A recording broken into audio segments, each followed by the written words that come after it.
Welcome to The Explainer. Today, we're going to dig into something really fascinating, the cultural playbook that lets the world's biggest tech companies keep acting like hungry startups.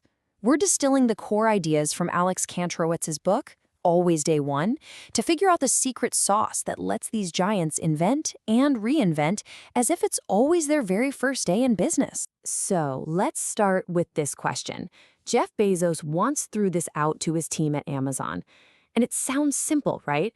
But it wasn't just some philosophical thought exercise. No, this was a warning about a very real and very dangerous threat that every single successful company eventually has to face. And the answer?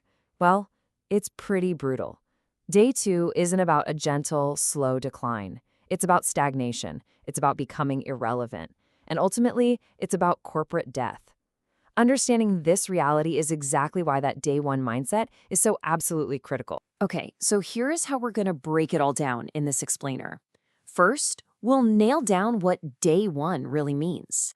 Then we'll get into something called the engineer's mindset.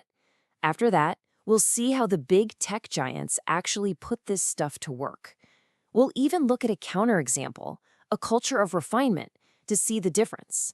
And we'll wrap up by looking at what this means for the leader of the future. So let's get right into it. What is this day two that everyone's so terrified of? Well, you can think of it as this slow creep of complacency. It's the kind of thing that can take down even the biggest, most successful players out there. Get this. Back in 2015, the average lifespan of a Fortune 500 company was just 15 years. 15. Now think about this. Back in the 1920s, that number was 67 years. The game has sped up a lot. And that old strategy of just defending your turf, it just doesn't cut it anymore. And that's day two in a nutshell. It's what happens when a company gets so fat and happy on its current success that it gets slow, bureaucratic. All the energy shifts from inventing the future to just protecting the past. You're in a defensive crouch.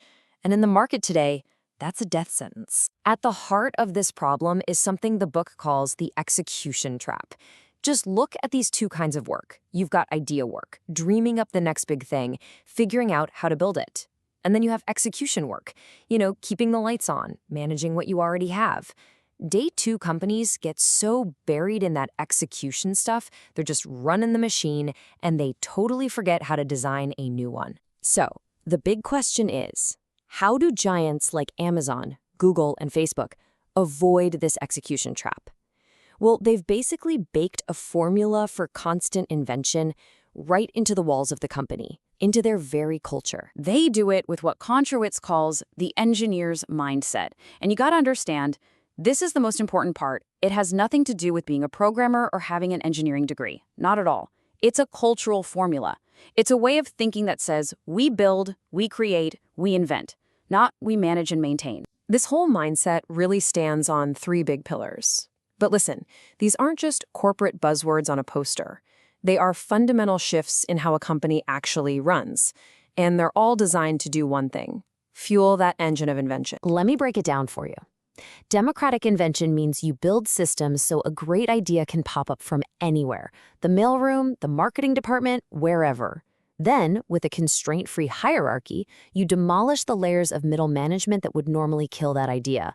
And finally, collaboration means you empower everyone to work together like a hive mind to actually make it happen. Okay, so the theory is cool and all, but what does this actually look like in the real world? Let's take a look inside the tech giants and see how they put these pillars into action. At Amazon, this idea of democratic invention got a huge boost from this famous email Jeff Bezos sent back in 2004. He banned PowerPoint. Why? Because he wanted to replace it with detailed, 6-page narrative memos. This system means the best idea wins, not the person with the fanciest slides or the most charisma. It forces real, deep thinking. Facebook, on the other hand, is just obsessed with crushing hierarchy.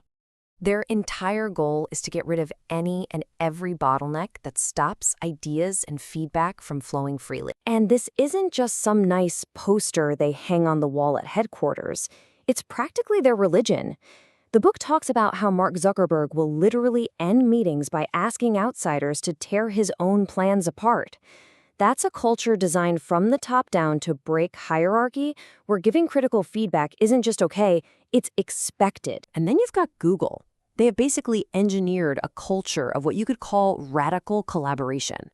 It lets them take on these massive, complex projects that would be completely impossible in a company that works in silos. This quote from a Google VP really says it all. By using tools like a completely open Google Drive and tons of internal forums, they create this transparent hive mind. You could be an engineer working on Google Maps, but you can go read the project docs for the Google Assistant and chip in. It's a seamless flow of ideas and invention. Now, to really get the engineer's mindset, it helps a ton to look at its complete opposite. And for that, the book gives us a perfect example. One of the most successful companies on the planet, Apple. See, Apple runs on what the book calls a refiner's mindset, and it is the polar opposite. At Apple, big ideas come from the visionaries at the very top. Hierarchy isn't broken, it's respected, and open collaboration is replaced with intense secrecy and silos.